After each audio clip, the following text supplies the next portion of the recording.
Wisdom ವೈಸ್ನ ಹೊಸ ಸಂಚಿಕೆಗೆ ಸ್ವಾಗತ ಸುಸ್ವಾಗತ.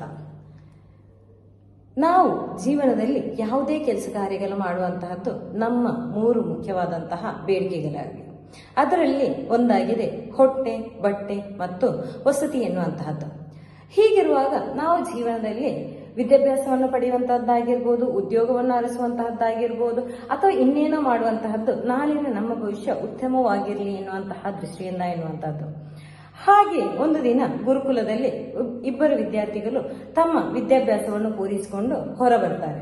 ಹೀಗೆ ಹೊರಬರುವಾಗ ಅವರು ತಮ್ಮ ಅಧ್ಯಾಪಕರಲ್ಲಿ ಒಂದು ಮಾತನ್ನು ಕೇಳ್ತಾರೆ. ಗುರುಗಳೇ, ನಾವು ಹೊರ ಪ್ರಪಂಚಕ್ಕೆ ಕಾಲಿಡ್ತಾ ಇದ್ದೇವೆ.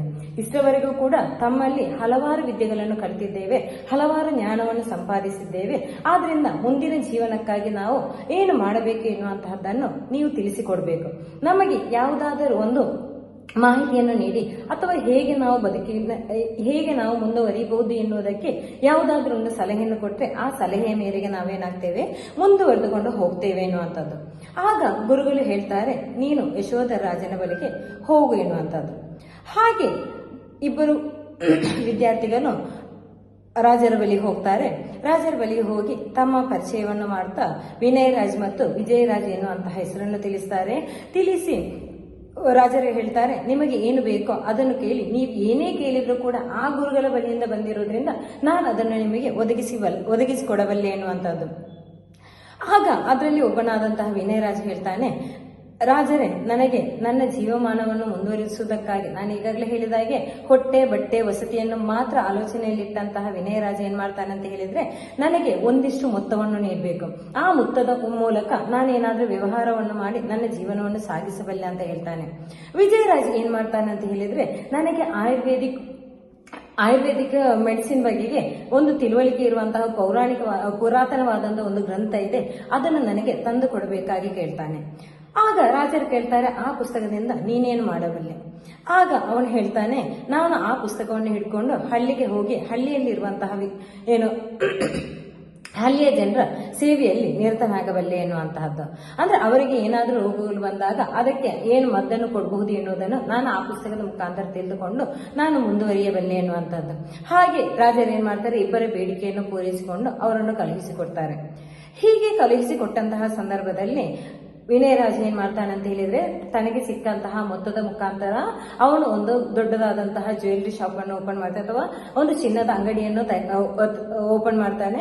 ಹಾಗೆ ಓಪನ್ ಮಾಡಿ ಅಲ್ಲಿ ಉತ್ತಮವಾದಂತಹ ವ್ಯಾಪಾರವನ್ನು ಪಡಿತಾನೆ. ವ್ಯಾಪಾರವನ್ನು ಪಡಿತಾ ಆತ ಶ್ರೀಮಂತನಾಗ್ತಾ ಹೋಗ್ತಾನೆ. ಇನ್ನೊಂದು ಕಡೆಯಲ್ಲಿ ವಿಜಯರಾಜ ಏನ್ ಮಾಡ್ತಾನೆ, ತನ್ನ ಹಳ್ಳಿಯ ಕಡೆಗೆ ಹೋಗ್ತಾನೆ. ಪುಸ್ತಕವನ್ನು ಹಿಡ್ಕೊಂಡು ಅದರಲ್ಲಿ ವಿದ್ಯೆಯನ್ನು ಕರಗತ ಮಾಡಿಕೊಳ್ತಾನೆ. ಕರಗತ ಮಾಡಿದ ನಂತರದಲ್ಲಿ ಯಾರಾದರೂ ತನಗೆ ಹುಷಾರಿಲ್ಲ ಅಂತ ಹೇಳಿ ಬಂದಾಗ ಅವರಿಗೆ ಏನ್ ಮಾಡ್ತಾನೆ, ಮದ್ದನ್ನು ಕೊಡುವಂತಹ ಕೆಲಸವನ್ನು ಅವನು ಮಾಡ್ತಾನೆ. ಹಾಗೆ ಅವನ ಮದ್ದು ಏನಾಗುತ್ತೆ ಅಂತ ಹೇಳಿದ್ರೆ ಎಲ್ರಿಗೂ ಕೂಡ ಫಲಿಸೋದಕ್ಕೆ ಆರಂಭ ಆಗುತ್ತೆ.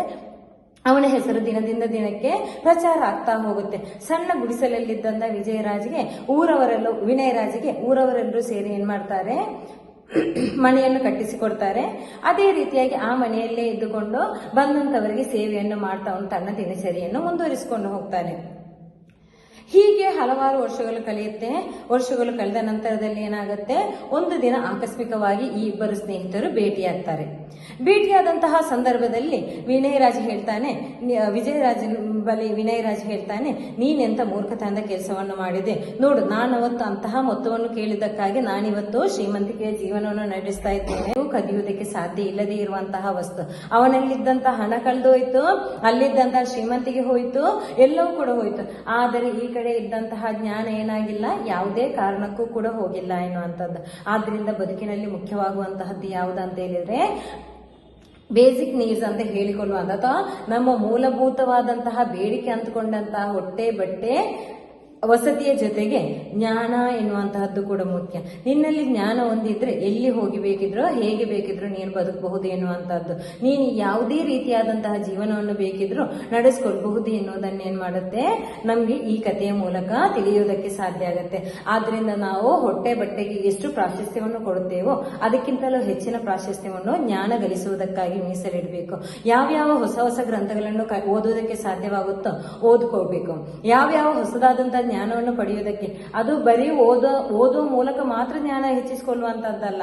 ಈಗ ವಿನಯರಾಜ್ ಓದಿಕೊಂಡಿದ್ದ ಇಬ್ಬರಲ್ಲಿ ಇದ್ದಂತಹ ವಿನಯರಾಜ್ ಮತ್ತು ವಿಜಯರಾಜ್ ಇಬ್ಬರಲ್ಲೂ ಕೂಡ ಇದ್ದಂತಹ ವಿದ್ಯಾಭ್ಯಾಸ ಒಂದೇ ಮಟ್ಟದ್ದಾಗಿತ್ತು. ಆದ್ರೆ ಅವರ ಒಳಗಡೆ ಇದ್ದಂತಹ ಆಲೋಚನೆ ಬೇರೆ ಬೇರೆಯಾಗಿತ್ತು ಎನ್ನುವಂಥದ್ದು. ಆದ್ರಿಂದ ನಮ್ಮ ಆಲೋಚನೆ, ನಾವು ಹೇಳುವಂತಹದ್ದು, ನಾವು ಕೇಳುವಂತಹದ್ದು, ಓದುವಂತಹದ್ದು, ಇತರರ ಜೊತೆಗೆ ಬೆರೆಯುವಂತಹದ್ದು. ಈಗ ಅವನ ಹೆಂಡತಿ ಮಕ್ಕಳು ಬಿಟ್ಟು ಹೋಗುವ ಮೂಲಕ ಅವನಿಗೆ ಜೀವನದ ಪಾಠ ಎನ್ನುವಂತಹದ್ದು ಸಿಕ್ಕಿದೆ.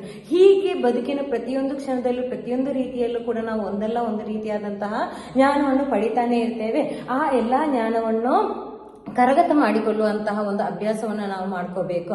ಆ ಮೂಲಕ ನಾವು ಹಣಕ್ಕಿಂತಲೂ ಕೂಡ ಹೆಚ್ಚಿನ ಮಹತ್ವವನ್ನು ಜ್ಞಾನಕ್ಕೆ ನೀಡಬೇಕು. ಓದು ಎನ್ನುವಂತಹದ್ದು ಅಥವಾ ಜ್ಞಾನ ಎನ್ನುವಂತಹದ್ದು ಅದು ಯಾರಿಂದಲೂ ಕೂಡ ಕದಿಯುವುದಕ್ಕೆ ಸಾಧ್ಯ ಇಲ್ಲದೇ ಇರುವಂತಹ ಜಗತ್ತಿನ ಏಕೈಕ ವಸ್ತು ಎನ್ನುವಂತಹದ್ದನ್ನು ನಾವೇನ್ ಮಾಡಬೇಕು, ಅರ್ಥೈಸ್ಕೊಳ್ಬೇಕು. ಅದಕ್ಕಾಗಿ ದಿನಾಲೂ ಒಂದು ಹೊಸದಾದಂತಹ ಅಧ್ಯಾಯವನ್ನು, ಹೊಸದಾದಂತಹ ಜೀವನ ಪಾಠವನ್ನು ಕಲಿಯುವುದರಲ್ಲಿ ನಾವೆಲ್ಲರೂ ಕೂಡ ಏನಾಗಬೇಕು, ಉತ್ಸುಕರಾಗಬೇಕು ಅಂತ ಹೇಳ್ತಾ ನನ್ನ ಇವತ್ತಿನ ವಿಸ್ಡಮ್ ಬೈಟ್ಸ್ ಅನ್ನು ಮುಗಿಸ್ತಾ ಇದ್ದೇನೆ. ಧನ್ಯವಾದ.